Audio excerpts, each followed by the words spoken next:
apparently Michael Knowles has an opinion on Taylor Swift. I thought his opinion on her last time was kind of funny. So I figured why not react to it and check it out right now, currently with you guys. So see what he has to say, man. I know some people don't like him either, but I mean, we don't have to listen to him and hear what he has to say. You know what I mean? You can tell me how much you dislike him in the comment section, man. Freedom over here. All right, let's go.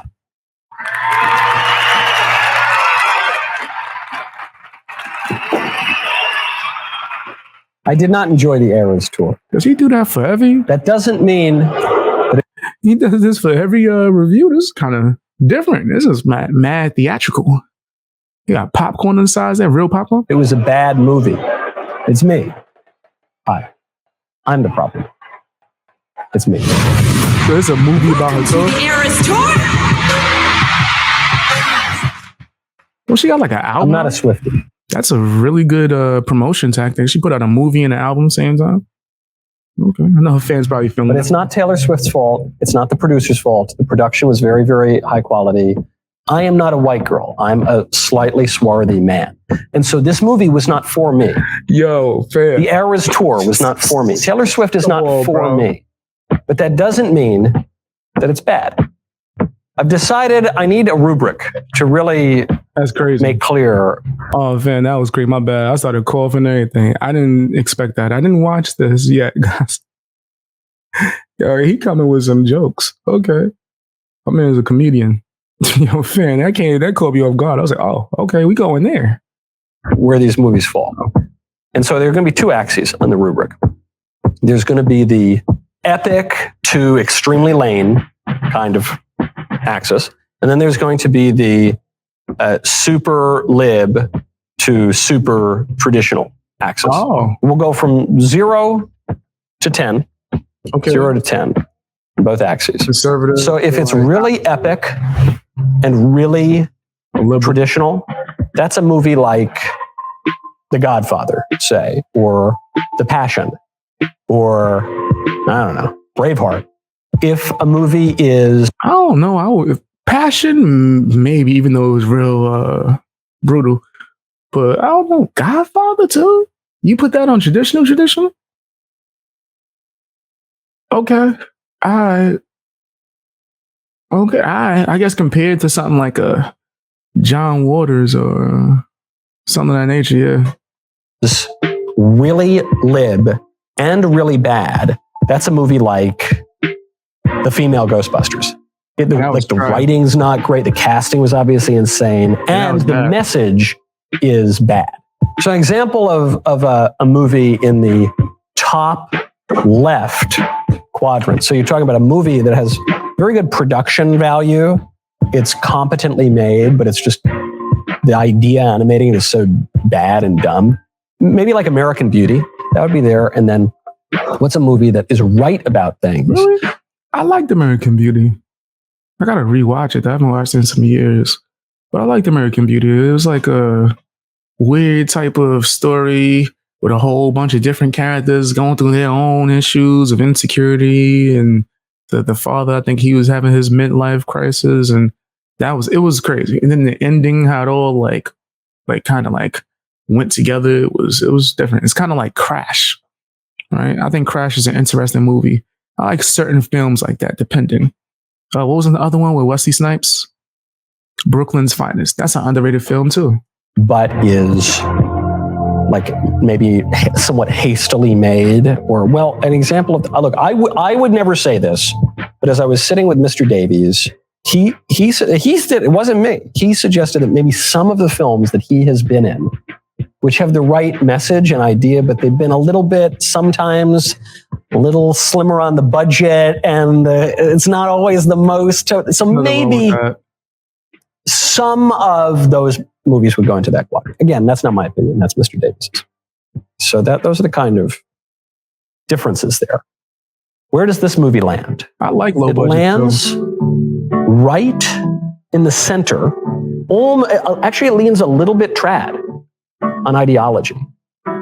No matter, I don't know if Taylor Swift votes for Democrats or not, but the whole idea of it is pretty traditional, actually. So it's It's 1, even maybe 2 on the traditional side.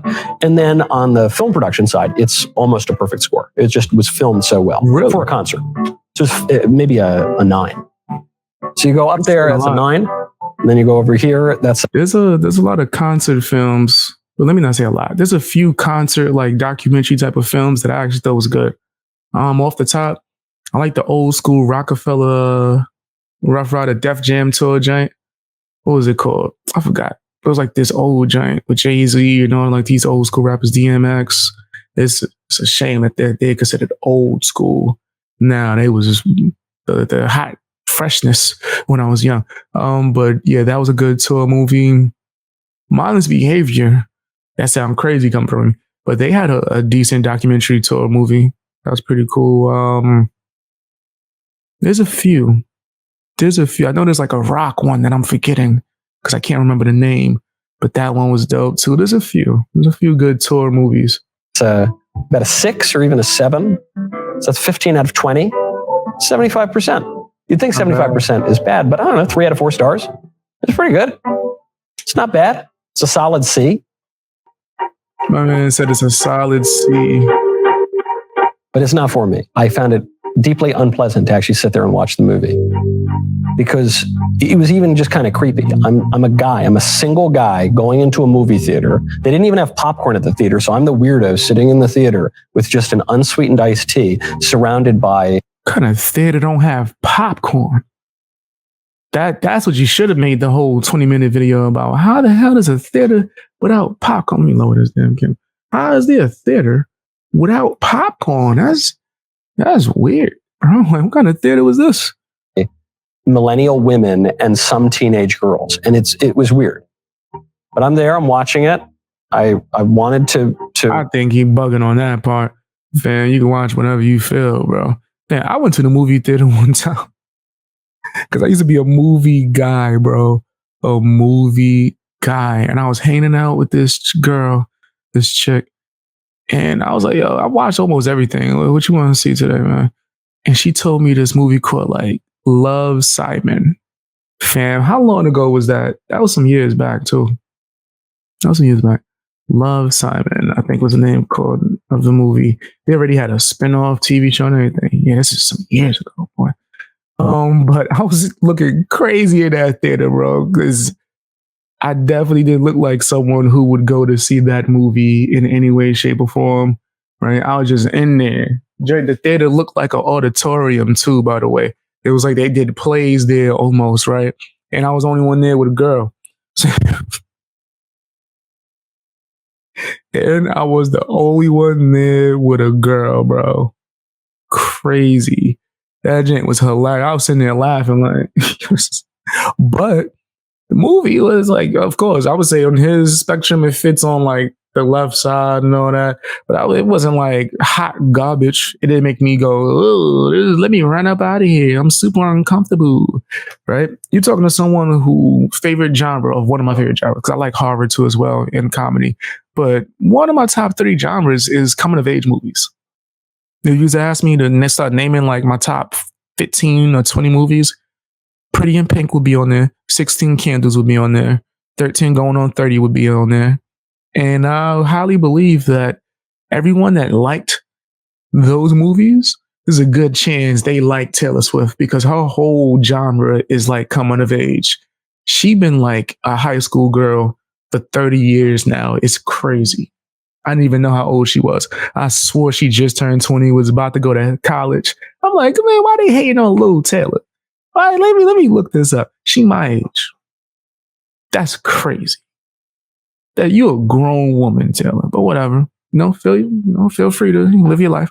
She just has like this persona and image of high school girl getting heartbroken. But I watch a lot of movies that delve in that. 13 Going on 30 is so dope. I think that every female should watch that. There's movies that I think that every man needs to watch growing up as a young kid, right? So you get ahead of the game, streets ahead. Let me know if you know where that term come from. But it could put him ahead of the game, right? I think that 13 Going on 30 for females, men too as well, but mostly females. Y'all should watch that. Y'all should watch 13 Going on 30 and realize you need to slow your ass down. Anyway, Great movie. But yeah, man, like I wouldn't go to watch Taylor Swift because I ain't really that much of a fan of her music. But if you felt like you wanted to watch it, I don't think you should feel like you can't watch it because you're a man. I don't think so. Now, if you feel uncomfortable, that's different. That's different. I know people that I could never play certain movies for them. Hey man, let me play you this movie called Love, Simon that I just fell upon, just randomly saw while hanging out with somebody. They not gonna want to watch that. Cut this. They might look at me different now. Like, why are you suggesting this? Like that one time, one of my friends told us, "Oh, we need to watch Brokeback Mountain together." I never forgave him. Ain't talked to him since, actually. Ain't speak to him since. Don't even remember his name. See what that did? See what that did? Like, hey, you remember that guy that tried to show Brokeback Mountain? Yeah, man. Tried to mess up Heath Ledger's like image to us. I want to remember him as the Joker, and that's how I'm gonna stay remembering him. He was the Joker in everything. I don't even remember the 10 things I hate about you, boy. No, that wasn't that bad. It wasn't that bad. Chime in on this pop cultural phenomenon that's netted, $100 million at the box office, dominates box office sales. This is after the Eras live tour made Taylor Swift a billionaire. I thought, what the hell is this all about? Yo, while y'all said in the chat, there's no popcorn because popcorn is racist. I would believe they would do that. I went to a movie theater recently. Well, not recently, but within the last few years. And they had peanut butter and jelly sandwiches as like the main thing. I was like, what the hell is this? Yo, move that out of my way and give me some nachos. I'm a nacho guy. That's me. I'm the nacho guy at the movie theater. There's either popcorn guys, nacho guys, or the guys that get like the whole thing. Like you got to have a whole full course meal for some weird reason. You got nachos, popcorn, hot dogs inside, hot sausage, slushies. Your stomach gonna be killing. And also, you just spent $3,572.83 in a movie theater just for some food. That's crazy. I'm not doing that. And I got my answer right from the beginning of the movie. Taylor comes out. And yes, when it comes to money, I'll calculate like the father from Everybody Hates Chris. And she starts talking to the audience like a friend. Says, oh, you're my soulmates. I'm so glad we get to hang out together. I get to be here with you. She's pointing at the audience. And they love her. They eat her up. And it's a little bit contrived, the kind of winking on the stage, because she's playing to a stadium of like a bazillion people. But I think a lot of the reason people like her is it's a parasocial relationship. It's not just about the music, which is completely banal. It's not just about her looks. She's pretty, but she's not like a runway model. Yeah. Let me take a little look at Taylor Swift, bro. Let's see what Taylor looking like these days. Let's see what she looking like. Let's see what Taylor looking like. Let's see. Okay, long back. She's cute. I be getting canceled for that. Well, yeah. She's no what's her name? What's this chick I always mention? She's no Kat Dennings. I mean, she alright, but Taylor's no Kat Dennings, you know what I mean? By a long shot. That's the standard? Kat Dennings? She's not. She's just like a very pretty, normal gal singing perfectly pleasant, inoffensive songs about totally ordinary things. I took that to the hood. I'll get some head nods. If I took Taylor Swift to the hood, I'll get some head nods. Hey boy, I see you there, boy. I'll get a few I see you there, boys. Now, if I bring Kat Dennings to the hood, they're going to go crazy. I'm going to have to back up. Step away from Kat Dennings. Things like breaking up with your boyfriend. And these millennial women can find her very relatable. There's one moment later in the movie that summed it all up for me, which is where Taylor's set the stage. I mean, amazing production value. All of these different set pieces, different eras, different characters that she's taking on. And in one, she's in what seems like a magical wood. And she says, look, in my imagination, I'm in folklore. I'm in an enchanted wood.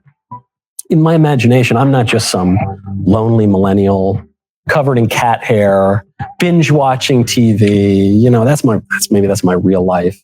Unlucky in love. I keep getting dumped, but I'm still young and single and cool, and I'll keep dating people like that NFL guy. But I'm kind of lonely, and I'm not. And really, the thing that just gets me out of bed in the morning is all of you. I just love all of you, but in my imagination. Honestly, that could be true. There's a good chance. There are certain like creators or public figures who, it don't matter how successful they are, how much money they got. I mean, people they have around them, how beautiful or pretty they are, right, or handsome, whatever. They still are lonely as heck. They're even more lonely than they were before they were famous. And some of them do look to their supporters to fix that, right? They're on Twitter constantly. They're having personal conversations, things of that nature, right? They speak to them personally. As long as it doesn't go too far, right? I don't care. I don't care, right? If it makes you work hard at your craft to provide better content for your supporters, then so be it. You know what I mean? I am extremely loyal to my supporters. I keep telling y'all, I dance whoever brought me to the party. You guys bring me to the party. Y'all support me. I support y'all. I rock with y'all. Like, genuinely, right? I got canceled how many times? A lot. More times than I could count on my hands and fingers, right? And who's there with me every time? My supporters, the Fang Gang. You guys are awesome. I wouldn't switch y'all, change y'all, trade y'all for the world. Know what I mean? Right. So I can understand some of that, right? I think that he's leaning a little heavy on it. As long as it's not going too far, right? I don't see no problem. You should be in tune with your supporters and your fan base. So why not? You should speak to your supporters. Why not? Now, is it going to be on some DMs, personal conversation? Hell nah. I don't even have the time for that. I do not. I could be so much more. This is an extremely famous, extremely wealthy, extremely successful, rather pretty woman. She is one of the least relatable. Yo, I see what you're doing there, Mike. I see your comedy stylings. You're not slick. My man said extremely rich, extremely successful. Yeah, she got it, bro. Moderate. Average at best. Extremely rich. There's some people that might think she's extremely pretty. I think she's all right. She knows Scarlett Johansson. What? That's too... I know, that's a high standard. I know. My bad. Who else? I don't know. Think off the top. I used to think Doja Cat was all right until she lost her mind. Yeah, she lost her mind. People on Earth. If you just look at the descriptors that would describe her. And yet she persuasively argues that she's just like you. And she makes the whole show about the audience. At one point, Taylor leans over her piano and she kind of jokes about she's leaning. She goes, "Don't have me defending Taylor Swift. That actually sounds pretty damn dope. If I ever did a show, it would be about the audience. Damn, I'm kind of mad she did it first. I wanted to change the game. I was going to do all types of stuff, man. My whole show that I was planning in my head for years is going to be me literally talking to the audience. But whatever. Seems like she could. That piano look crazy and dusty and moldy. Why am I even leaning this way? I don't know. Whatever. I'm just me. You know, I'm just me. I'm just being me. She goes, I know that you're supposed to play it cool. That you're supposed to, but guys, I'm just telling you from the bottom of my heart, this is the greatest experience of my life being on this tour. And I'm sure she means it. I'm not making fun of her. I don't think she's being insincere. It's an amazing tour. This thing sold out. The tickets were thousands of dollars each. She sold out everywhere. She now is a billionaire because of it. You know, this is one of the most successful music tours ever in history. She goes, and it just, I know I'm supposed to play it cool, but I just thank you so much. Thank you for doing this for me and for showing up and being supportive and just thank you. And it's so simple. Entertainers used to do that. But for the past 20, 30, 40 years even, we haven't. Yeah. Our culture has been so infected by irony and apathy that kind of sincerity is shocking and is refreshing and really resonates. one time I was in Cuba. I was in Havana. And I went to one of these Ricky Ricardo kind of shows, Babalu type thing with the dancing girls and the drum players. And what struck me about it So Ricky Ricardo at first was the sincerity of the performance. These were trained performers who took their job seriously and who put a smile on their face. As you should. And they just put on a good old style show for you. Unlike most of our musicians today and our show people who just, they feign apathy. They show up, yeah, whatever, man, this one, I wrote this song for my girlfriend or whatever, who cares? I don't know, you might not like it, I don't care what you like. He's not wrong. Performances nowadays are so trash. They putting the mic to the audience, they want you to talk. You think I paid to rap the song for you? That's crazy. That's wild. Some of them, they just like, intoxicated, falling on stage. They ain't got no act together. They got the vocal in the background louder than they are, which means he's not really even giving you real vocals. Yeah, he's not lying. He's not lying. It's pretty bad. And even when they speak, a lot of the modern performers, they speak in vocal fry. It's like, they don't care, man. I'm cool. I'm apathetic. In fact, Taylor spoke to that directly when she said, I know you're supposed to play it cool, but I just sincerely, I'm going to say on my voice, with my breath, looking at you, not a hint of irony, thank you for what you've done for me. I really appreciate it. So refreshing. She keeps thanking the audience, I think sincerely, for saying, you let me do this. You let me explore different genres. I love one of my favorite lines in the movie. She says, you go out there and you allow me to just take all these risks and explore these genres. And I thought, it's not a knock on Taylor Swift. She's great at what she does. It's not a huge amount of range here to the music. It's kind of like pop with a country flavor. I was going to say, yeah. I mean, I do remember her doing a little switch where she was like adding like hip hop type of drums to some degree. Like Blank Space is probably my favorite song, only song I like. I'm lying. I like You Belong With Me too as well. Those are the only two songs I like from Taylor Swift. And you got absolutely notice some kind of change, right? As far as the drum pattern. Other than that, like as far as like subject matter and all this other stuff, it's not much that's different from when I first heard of Taylor Swift. To country with a pop flavor, that's kind of, it's not Miley Cyrus's Disney girl to pansexual acrobat. That's a huge range. With Taylor Swift, she's much more controlled. She's much more disciplined about that. But even then, she persuades her audience that the audience is allowing her to take all of these huge risks. When you want to protect your data, you've got to go. Maybe, I'm not trying to. Go check out the full video from Michael Knowles, man. Go and check that out. Real talk. But yeah, I don't know. I kind of have mixed feelings when it comes to some of the things he's saying right now.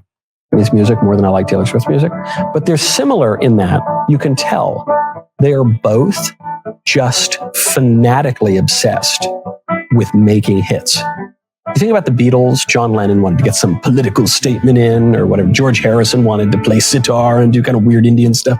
Paul McCartney doesn't want any of that. Paul McCartney wants to make hits that people like. And Taylor Swift, I think, is a lot like that. And the executives that decide what Taylor Swift does. Does she still have that though? Because I remember she was having beef with record labels and like suing them and all this other stuff. Then she tried to do a cover of like her old music so she could get royalties for it, things of that nature. Right? I don't know. She still has like a team. She got to still have a team, right? For sure. So she definitely has a team that's deciding certain things for her. And so she just goes where the hits are. Yeah. And even though she's very disciplined about her range, sometimes she'll do a song that's kind of sexy.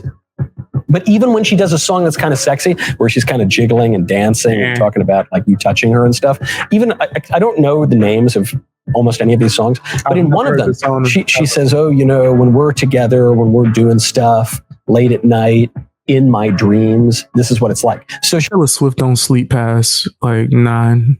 Come on. I mean, she don't stay up past 9. Like, let's stop playing.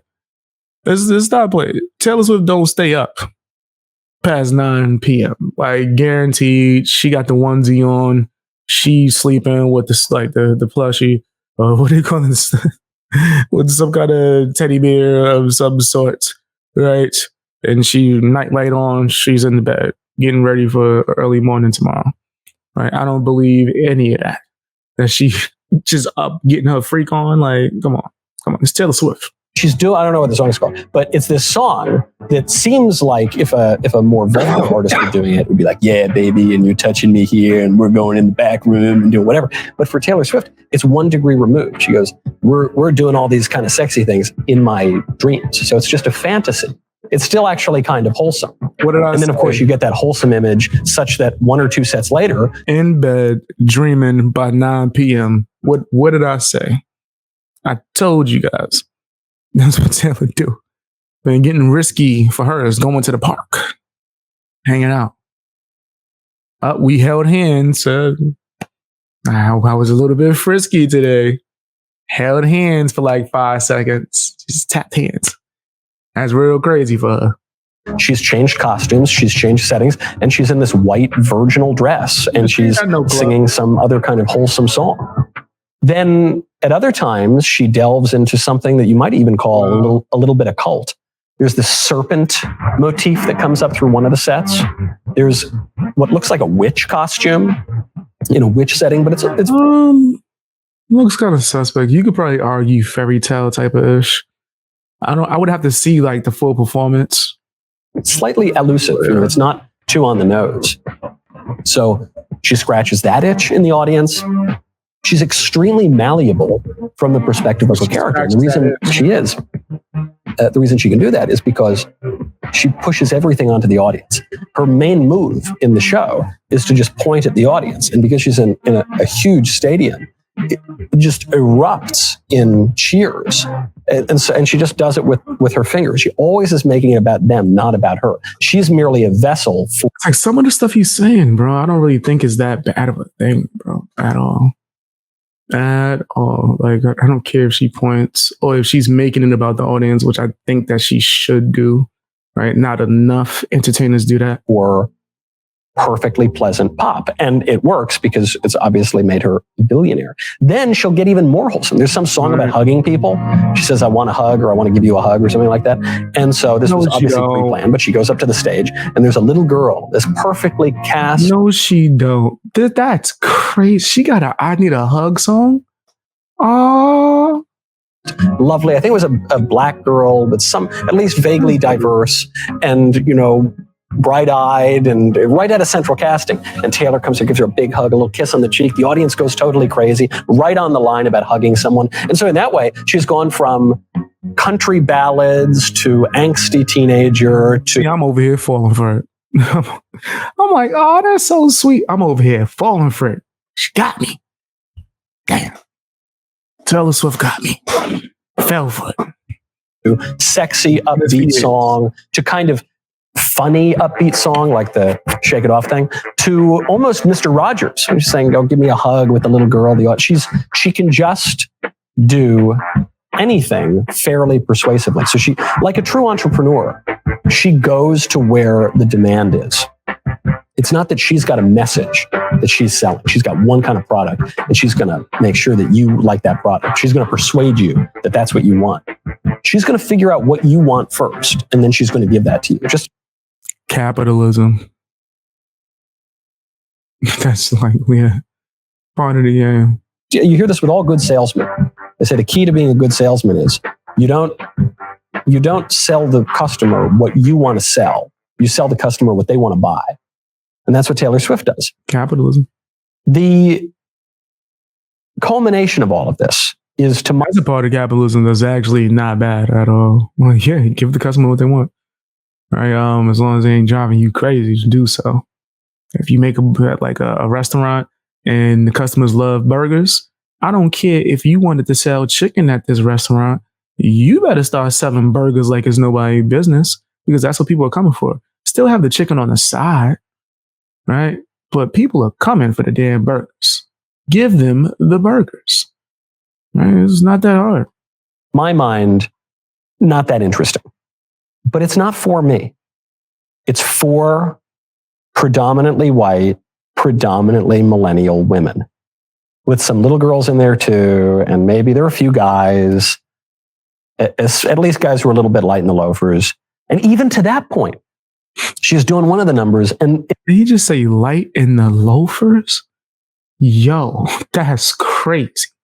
I haven't heard that term in like 15 years. It looked like there was a either transvestite or vaguely LGBT inclined person or multiple people on the stage. But even then, it wasn't too much. It was a little bit ambiguous. It was totally inoffensive. Taylor Swift is in that way kind of like Bill Clinton or maybe even Barack Obama. So he got, that's a big bowl of popcorn. As if he had that's a big bowl that I think that he didn't touch. I would have been tearing that popcorn up during my review. Sometimes I'll be wanting to eat food while I'm doing live streams and reacting. And I'll be like, nah, I don't want to be all on a mic. I don't want to look like a savage. I kind of eat food in a way to where it's like not loud because I hate when people chew their mouth open is mad loud. But I devour food. And I'm like in and out, Major Payne style. Like let me just hurry up. Right. And then I could be finished and then go on about my day. I guess I've been in certain circumstances where I needed to do that. Right. And not be sitting there all day trying to enjoy my food. But overall, yeah. Where I'd have tore that popcorn up. I'd have been in there. What, y'all got some butter? What you mean you ain't got no butter? What you mean? You can see this person speak. Get some pepper too? And read into that person whatever you want. Especially Obama was a blank canvas. No one really knew anything about him. He would brag that he could walk into a room with 100 people who had totally different views, and he could persuade each and every one of them that he was on their side. Bill Clinton pioneered that kind of politics for the 90s. Taylor does that, where Taylor apparently says kind of crazy lib things, but they're not that crazy, and she's not that vociferous about it. And I look at her, and I think she's kind of conservative in a way. This is why I would give the movie just a little bit of an edge on the traditional side rather than on the liberal side. Yeah, I don't know. Y'all said, what does Taylor Swift have to do with Obama? I don't know. I'll be honest with you. I think that's a crazy connection. I would even say maybe she's a liberal to some degree, music-wise, but maybe not even music-wise, but just in her personal life, she might have some liberal feelings. I haven't heard it in her music, to be honest. That's why I think that a lot of people would assume that Taylor Swift is somewhat conservative, for sure. And maybe she is, right? But it's like, seems like she has more of a traditional, which is probably a better word, but conservative just means that, guys. Like, people confuse and connect politics. Anyway, she's more traditional when it comes to certain things. But I guess she has like more liberal ways of thinking. And that's probably just to sell records, right? That's probably just to appeal to liberal fans. She probably is conservative behind the scenes. We don't know. But I don't think that's connected to Obama in any way, shape, or form. I do think that he's leaning this into being political a little bit. I don't mind if you just roasting Taylor, bro, or just giving your opinion on Taylor Swift, right? But it seems like he's making certain connections that might not necessarily be there, right? If I'm just being honest, I don't see it. And also, if you don't eat that popcorn, what's wrong with you? Is that like plastic or something? Take some of that damn popcorn, man. Let me see you try a piece. What's wrong with you? Because even if she supports, I don't know. I don't even know what political views she supports. But if she supports some LGBT thing or any other kind of, some Democrat or something, her character is conservative. She doesn't have crazy piercings. She doesn't have purple hair. She doesn't have tattoos. She's pretty, but she's not some dolled up, cosmetically enhanced supermodel. She's just normal. She's normal. And I think this is the key to the success. Yo, he be roasting her in such a passive way. Like, he just, she's not horrible, but she ain't no damn supermodel. She's normal. She's average at best. I don't know about that. Is she average? You say average, I'm thinking like 5.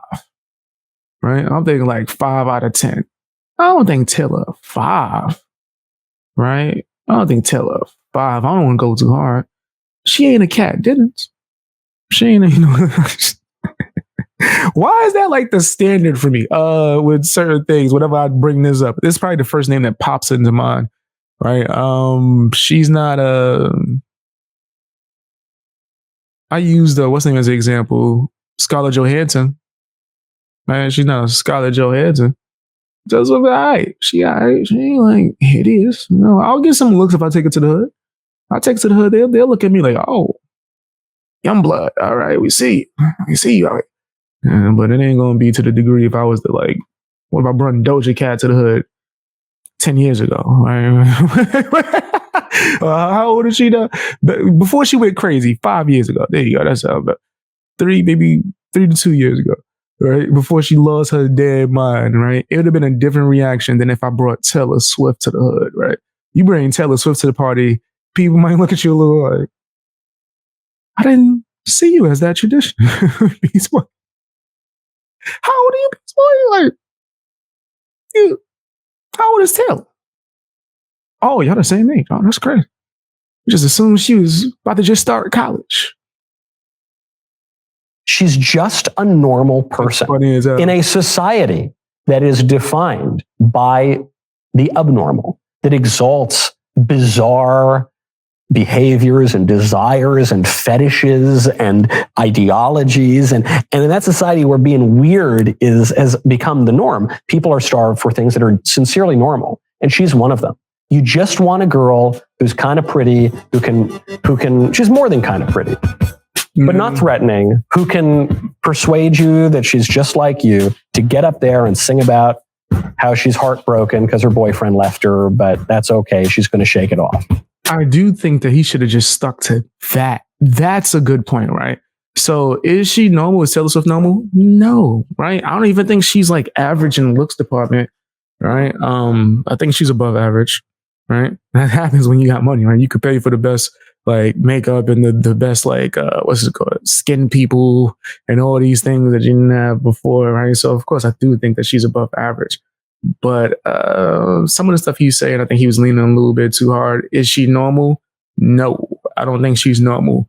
Now, do I think that she uses marketing to try to appeal to the average female or the woman that might be normal? Yes. 100%. And that's the point that maybe he could have like honed in on, is like a little bit more, is she ain't normal. She ain't even average, but she's trying to present herself as such, right? Even in certain music videos, I've noticed that they've dressed her down, right? I've seen Taylor Swift get dressed down to where it's like, y'all want her to look as average and not like a pop star as possible. So it looks like you can get on stage with her. Yeah, I do agree with that aspect of things. But no, I don't think that she just is, right? Nah. Hell no. No. You said maybe more relatable. Yeah, that is normal, would be relatable, right? In that circumstance, right? Because if you got to think about it, not everybody is so different or super extraordinary to where they are on a certain degree that's above normal, right? It's okay to be normal. It's okay to be average. There's nothing wrong with working a regular job, doing your thing, kicking it. You just got your family and you take care of your loved ones. There's nothing wrong with being normal. As far as looks goes, yeah, there's a such thing as normal, and then there's above, like average and yada, yada, yada, right? When you're a bigger artist, and it seems like this is what Taylor Swift is doing, she's taking the strategy of not, I'm so much better than you, I'm flossing, I'm stunting on you, which a lot of rappers do, right? They're going to show you how much better their life is, say how much they look better than you. Have females all in their stuff, right? Giant houses and cars and lavish things. And Taylor Swift is going to try to do the least amount of that, at least visually within her videos and all the stuff, and try to seem more relatable. But how does she do such? Make it seem as if she's normal. She might even use the term, I'm just a normal person. I'm just a normal girl. No, you not. At one point you might have been, but you're not normal anymore. But yes, I do think that relatable, normal, in order to be relatable in her circumstance or what she's aiming towards, that would be normal. For someone like me, I'm assuming majority of my supporters ain't really that damn normal. I'm assuming we different, right? If y'all anything like me, I'm a weirdo. Okay, I'm different. Definitely, I march to the own beat of my drum or whatever. To the beat of my own drum. I think that's the saying, right? So I think people that do relate to me, which it could be anything, right? You can relate to somebody for all types of different aspects and reasons, right? But I think a lot of people do relate to the fact that I'm like weird and the fact that I'm alternative and I say what I want and I don't like uphold to the regular standards of society of being a sheep and a bot and things like that. Basic, average girl, like KP. Who's KP? Well, basic and average. That's what he's saying. Normal, basic, average. That's what he's trying to say. Like he's doing it in a passive aggressive way to like try to say that she's a basic chick, right? Or a basic, the other term, but he's doing it in such a way, right? To where it's like not him directly saying it or being mean. But yes, I do think he's trying to say that she's average, normal, basic, yada yada. I think that she just presents herself as such. I don't think she's normal at all. But that's just my opinion. Tell me what you think down in the comment section. Let me know what you think. What's going on, guys? If you want to see me live stream, there's two options right now, currently. But now I'm going to be streaming on Twitch. You can go and follow me on there. And I'm also going to be live streaming on Rumble. You can go over and follow me on there. If you want to get access to my live streams and be able to watch the playback, that is the best way. Twitch and Rumble. See you guys later.